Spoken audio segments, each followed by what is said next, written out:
Speaker sir, తమరి అనుమతితో ఈ డిసెంబర్ 9 తెలంగాణ ప్రజలకు ఒక గొప్ప పర్వదినము. అదేవిధంగా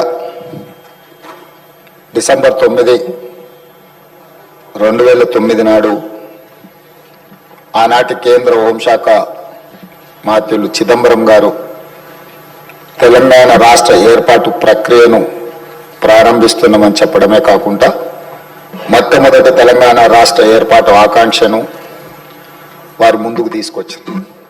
అదేవిధంగా ఆనాటి యూపీఏ చైర్పర్సన్ శ్రీమతి సోనియా గాంధీ గారి జన్మదినం కూడా డిసెంబర్ 9.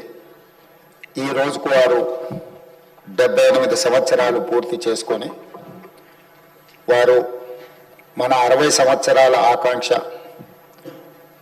4 కోట్ల తెలంగాణ ప్రజలు ఏ ఆకాంక్ష కోసం, ఏ ప్రత్యేక రాష్ట్రం కోసం పోరాటం చేసిండ్రో, అమరులైనరో ఆ ఆకాంక్ష నెరవేరడానికి పునాది రాయబడ్డ రోజు.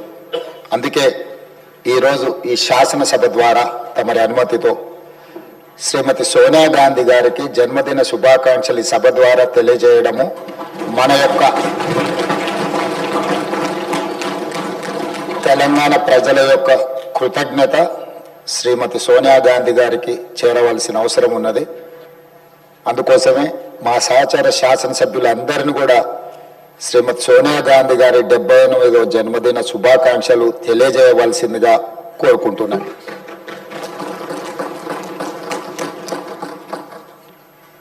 అదేవిధంగా అధ్యక్ష, ఈరోజు ప్రత్యేకమైన అంశం ప్రస్తావన మీకందరికీ మనకందరికీ తెలుసు.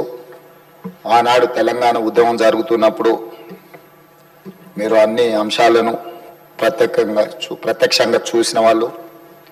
ఆ రోజు ప్రజల యొక్క భావోద్వేగము, ప్రజలు తెలంగాణ ఉద్యమంలో ఏ విధంగా ముందుకు వచ్చి ఈ ఉద్యమాన్ని ఉవ్వెత్తున ముందుకు నడిపించిందో ఆ ప్రత్యేకమైన సందర్భము, తెలంగాణ తల్లి గురించి ఆ రోజు జరిగిన చర్చలు, మేము ఈ సభలో ఉన్న చాలామంది సభ్యులు ప్రత్యక్ష భాగస్వాములు. అందుకే ఈరోజు ఈ తెలంగాణ శాసనసభ తెలంగాణ తల్లికి సంబంధించిన ఒక ప్రత్యేకమైన చర్చా ప్రకటన ద్వారా భవిష్యత్ కార్యాచరణ నిర్ధారించుకోవాలని ఈ రాష్ట్ర ప్రభుత్వము తమరి అనుమతితో ముందుకు సాగుతున్నది. అందులో భాగంగానే అధ్యక్ష, చరిత్ర ఉన్నంత వరకు తెలంగాణ ప్రజల గుండెల్లో మధుర జ్ఞాపకంగా నిలిచిపోయే అంశాన్ని ఈరోజు మీ అనుమతితో నేను ఈ పవిత్ర శాసన సభలో ప్రస్తావిస్తున్నాను. నా తెలంగాణ కోటి రతనాల వీణ, నా తెలంగాణ తల్లి కంజాత వల్లి అన్న మహాకవి దాశరథి మాటలు నిత్య సత్యాలు. తెలంగాణ జాతికి నిరంతర స్ఫూర్తి వాక్యాలు. ఈ భూ ప్రపంచంలోని ఏ జాతికైనా గుర్తింపు, గౌరవం ఆ జాతి అస్తిత్వమే. ఆ అస్తిత్వానికి మూలం సంస్కృతి, ఆ సంస్కృతికి ప్రతిరూపమే తల్లి. స్వరాష్ట్ర సుదీర్ఘ పోరాట ప్రస్థానంలో సకల జనులను, సబ్బండ వర్గాలను ఐక్యం చేసి నడిపించిన శక్తి స్వరూపిణి తెలంగాణ తల్లి. 4 కోట్ల ప్రజల ఆలోచనను, ఆచరణను, కార్యాచరణలన్నింటినీ ఒక చోటకు చేర్చి తెలంగాణ జాతి భావనకు జీవం పోసిన మాతృమూర్తి తెలంగాణ తల్లి.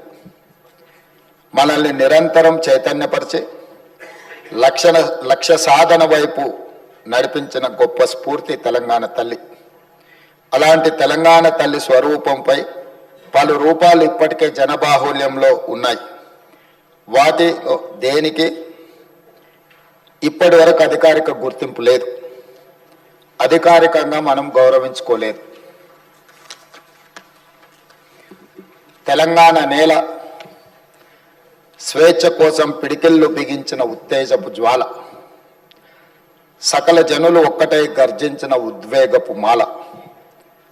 అటువంటి అనేక ప్రజా పోరాటాలకు ఊపిరి పోసిన మాతృమూర్తిని గౌరవించుకునే లక్ష్యంతో నేడు ప్రజాప్రభుత్వం తెలంగాణ తల్లిని రూపకల్పన చేసిన రాష్ట్ర సచివాలయ ప్రాంగణంలో ఆవిష్కరణ చేసే ఉత్సవానికి శ్రీకారం చుట్టింది. తెలంగాణ తల్లి అంటే ఒక భావన మాత్రమే కాదు, 4 కోట్ల బిడ్డల భావోద్వేగం. ఆ భావోద్వేగానికి నిండైన రూపం మన తెలంగాణ తల్లి. ప్రజల మనోపలకాలపై నిలిచిన తెలంగాణ తల్లి రూపాన్ని నేడు సచివాలయం సాక్షిగా ఆవిష్కరించేందుకు ప్రజాప్రభుత్వం సిద్ధమైందని ఈ పవిత్ర సభ సాక్షిగా మీ అందరికీ తెలియజేయడానికి సంతోషిస్తున్నాను.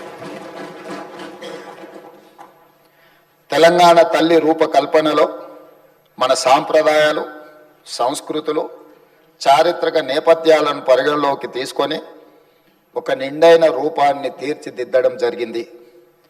మన సంస్కృతికి అద్దం పడుతూ ప్రశాంత వదనంతో, సాంప్రదాయ కట్టుబొట్టుతో, మెడకు కంటే, గుండు పూసల హారంతో, చెవులకు బొట్ట కమ్మలతో, ముక్కు పుడకతో, బంగారు అంచు కలిగిన ఆకుపచ్చ చీరలో, చేతికి గాజులు, కాళ్లకు కడియాలు మెట్టలతో, చాకలి ఐలమ్మ, సమ్మక్క సారలమ్మ పోరాట స్ఫూర్తితో, ఎంతో హుందాతో కూడిన ఆహార్యంతో మన తెలంగాణ తల్లి రూపొందించబడినది.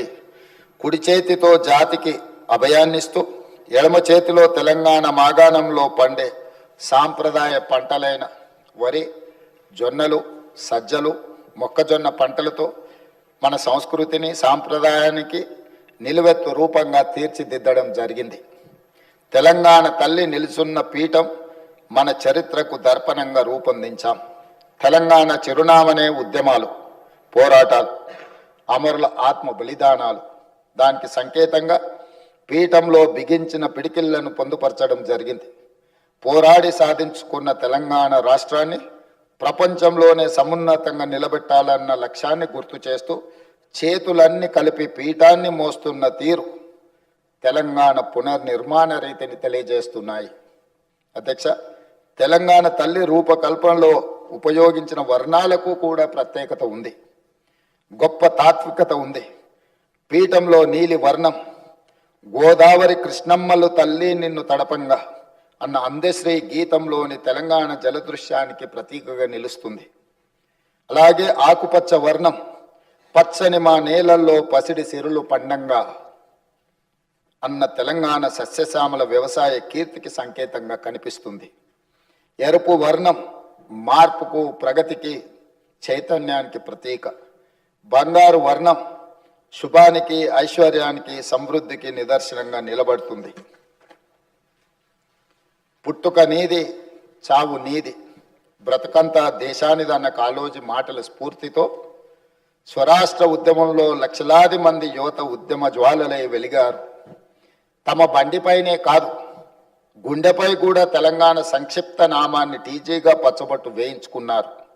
అగ్ని కీలల్లో తమ దేహాలు బగ్గున మండినా పర్వాలేదు, కానీ టీజీ అక్షరాలను మాత్రం ప్రాణప్రదంగా భావించారు.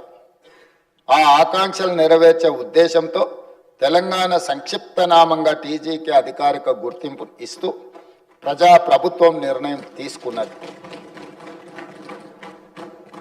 అంతేకాదు అధ్యక్ష, ఉద్యమ సమయం నుండి తెలంగాణ ఆకాంక్షను, ఆత్మ గౌరవాన్ని, అస్తిత్వాన్ని, జాతి జనుల కీర్తిని నలుదిశలా వ్యాప్తి చేసిన జయ జయ హే తెలంగాణ జననీ జయ కేతనం గీతాన్ని మన రాష్ట్ర అధికారిక గీతంగా ప్రకటించి అంతటి గొప్ప గీతాన్ని మనకు అందించి స్ఫూర్తి నింపిన రచయిత అందశ్రీని ప్రభుత్వం గౌరవించుకున్నది. తెలంగాణ సాంస్కృతిక పునరుజ్జీవనంలో భాగంగా ఈ నిర్ణయాలు తీసుకున్నాం. ఆ క్రమంలో అత్యంత కీలకమైన తెలంగాణ తల్లిని మన అందరం కలిసి ఆవిష్కరించుకోవడం చరిత్రలో చిరస్థాయిగా నిలిచిపోయే ఘట్టం. తెలంగాణ తల్లి కేవలం విగ్రహం మాత్రమే కాదు, మన జాతి ఆత్మగౌరవ ప్రతీక, మన అస్తిత్వ పతాక, మన జీవన గమనాన్ని నిర్దేశించే దీపిక, మన భవిష్యత్ కర్తవ్యాన్ని నిరంతరం గుర్తు చేసే విధాత. అందుకే ఇకపై ప్రతి ఏటా డిసెంబర్ 9 నాడు తెలంగాణ తల్లి అవతరణ ఉత్సవం అధికారికంగా నిర్వహించాలని ప్రజాప్రభుత్వం నిర్ణయం తీసుకున్నది. తెలంగాణ కీర్తిని విశ్వవేదికపై వైభవోపేతంగా చాటి చెప్పేలా ఈ ఉత్సవాన్ని ఘనంగా జరుపుకుందాం. ఈ చారిత్రాత్మక నిర్ణయానికి మీరంతా గుండె లోతుల నుండి ఆమోదం తెలుపుతూ పెద్ద ఎత్తున కరతాళ ధ్వనులతో హర్షాన్ని ఆమోదాన్ని తెలపాలని కోరుతున్నాను సభ్యులందరూ.